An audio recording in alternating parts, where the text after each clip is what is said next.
Good morning and welcome back to another Money Wisdom sponsored by Johnson Brunetti. I'm Jalene Andrews. We are teaching you smart ways to manage your money, and joining us again with expert advice is Eric Hogarth, certified financial planner and senior partner at Johnson Brunetti. Eric, welcome back. Thanks, Jalene. Good morning.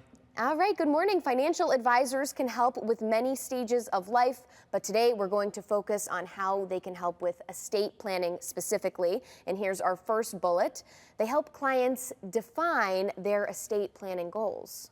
Yeah, I mean, you plan for all the fun stuff in life. The reality is we're all going to die. And then what happens then? To which a lot of people are like, I don't really care. Yes, you do.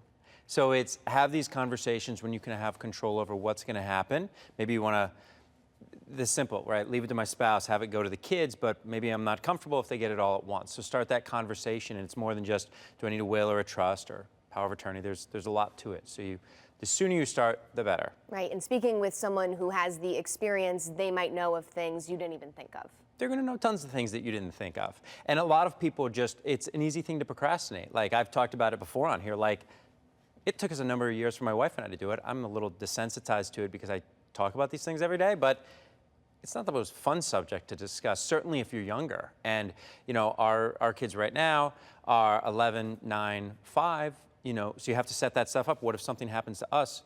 Who raises our kids? But you have to do it. Sure. All right. Next is creating strategies to reduce taxes while still preserving wealth for heirs. Yeah, it's not just how much you saved. It's also, are you making the right decisions in regards to where you take it from? And if, you know, leaving money to people or organizations is important to you, it's a big deal what type of money you leave them. Similarly, as you draw money out, as you're forced to take out required minimum distributions, things like that, there are options that you have where you can pay less taxes on it if you make some changes. So that all goes into estate planning. All right, and lastly here, frequently reviewing financial and estate plans to make sure they remain aligned. Stuff changes. I mean, people very often are like, yes, I have a will. I got it when my kids were born, but now they're grandparents. And even if your life hasn't changed, which it probably has, doesn't mean the laws haven't changed. So a general rule, at least when I'm talking to estate planning attorneys, what they say is like every 5 years, you should be checking in, just kind of like getting a, you know, I guess a legal physical, make sure everything is on track, everything still makes sense, and it's where you want it to be. 5 years is easy enough. So it comes up fast. It comes up fast. Time flies. All right, time flies. Now tell us about this week's book offer for people interested in learning more. It is the estate planning checklist. I guarantee you have not done most of these things, you know, viewer, because it's really important and people just don't do it.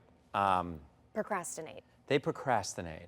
But if you start reading statistics, I don't know who other than financial planners and lawyers read statistics about the percentage of Americans that die without wills in place. It's a lot. So go to moneywisdomtv.com. It's absolutely free, estate planning checklist.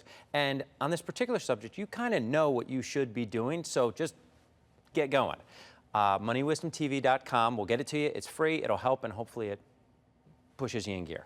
All right, Eric, as always, thanks for your time and advice. And one more time, that is moneywisdomtv.com. For CT Buzz, I'm Jalene Andrews. We'll see you next time.